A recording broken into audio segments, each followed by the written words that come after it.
A war of words is erupting from Tehran, and it's aimed straight at Washington. As fears of a wider regional conflict grow, Iran's supreme leader has launched his most explosive rhetorical assault yet on the United States and Israel.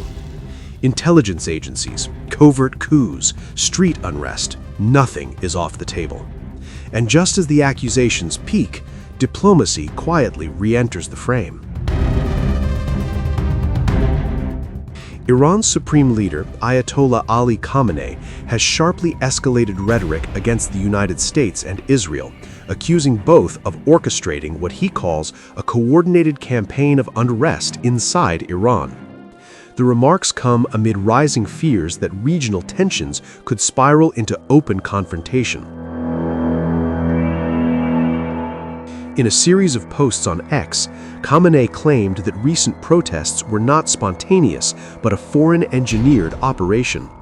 He alleged that the CIA and Israel's Mossad deployed all of their resources to destabilize Iran, insisting the effort was planned, funded, and managed from abroad.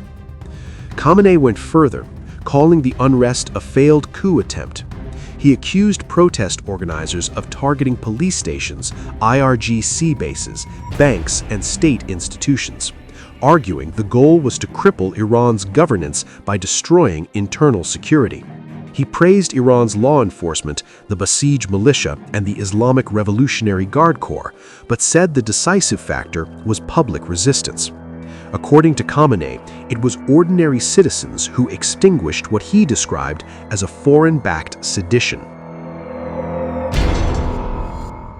One of the most provocative claims came when Khamenei likened the violence to ISIS and blamed its origins on Washington.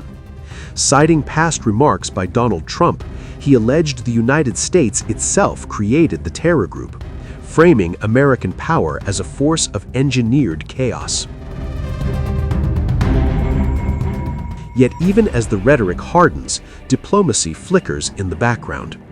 Iran's foreign minister, Abbas Araghchi, signaled that Tehran remains open to talks with the United States, but only under conditions of mutual respect, not threats or coercion.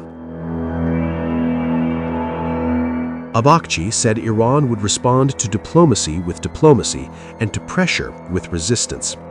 The contradiction is striking.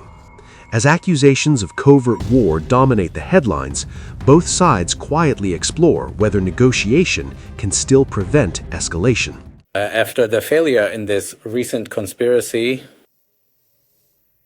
now they are the ones once again talking about diplomacy. And we have always been ready for diplomacy, but only on the condition that it is based on an equal footing. It must be based on mutual respect and for the sake of securing mutual interests. When dealing with the Iranian people, one must always speak with respect. Anyone who speaks with respect will receive a respectful reply, and anyone who speaks with intimidation and force will be answered in that very same manner. We have never once abandoned diplomacy. We have never, at any point, let an opportunity pass us by without working to secure the full rights of the Iranian people. We stand shoulder to shoulder with our armed forces in this very trench.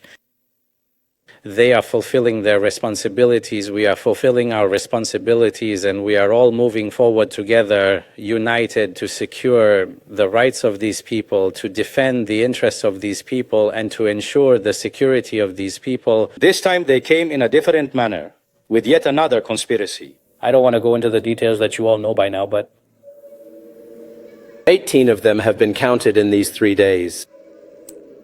The 20th day of day. it has absolutely no connection whatsoever to the public's protests and concerns. These 3 days were merely a continuation of that initial 12-day period. During those 3 days, terrorist elements entered, weapons were brought in. Those 3 days must be separated from the 10 days, and those 3 days were a 12-day continuation.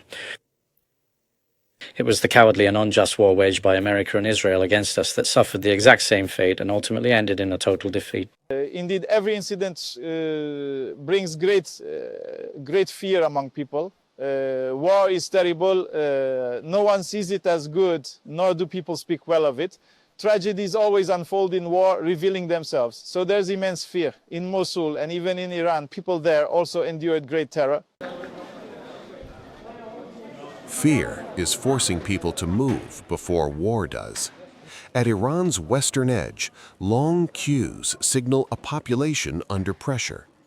With military threats rising and security forces tightening control at home, civilians are choosing flight over fear. Iraq's Kurdish region is becoming the nearest exit from an increasingly closed country. At the Haji Amran border crossing, fear moves faster than luggage. Iranians line up to enter Iraq's autonomous Kurdistan region, driven by a sense that time is running out back home. The backdrop is a sharp rise in tension. U.S. President Donald Trump's renewed threats of military action against Iran have unsettled an already fragile atmosphere. And inside the country, security has hardened. Streets are patrolled, protests are crushed, and for many Iranians, daily life now comes with an unspoken rule: stay invisible, stay indoors, stay quiet. But fear of conflict is only one layer. Iran's economy is buckling under extreme inflation, shrinking incomes, and constant uncertainty. Basic living costs have surged, while freedoms have shrunk. Most arrivals say they are visiting as tourists, but aid workers and officials on the ground say the reality is clear. This is quiet displacement. I came to Kurdistan because there's no security in our country. I came here to get a change of scenery. I originally came here on a tourist trip, but since then there's absolutely no sense of safety or security there anymore. Because of the incredibly high cost of living, there's so much inflation and there's simply no security left for us.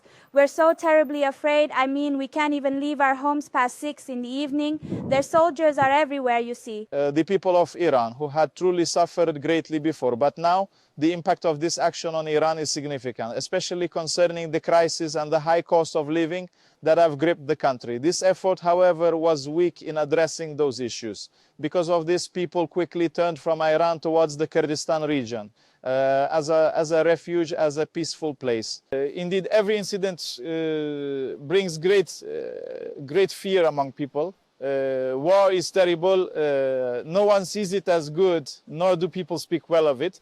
Tragedies always unfold in war, revealing themselves. So there's immense fear. In Mosul and even in Iran, people there also endured great terror.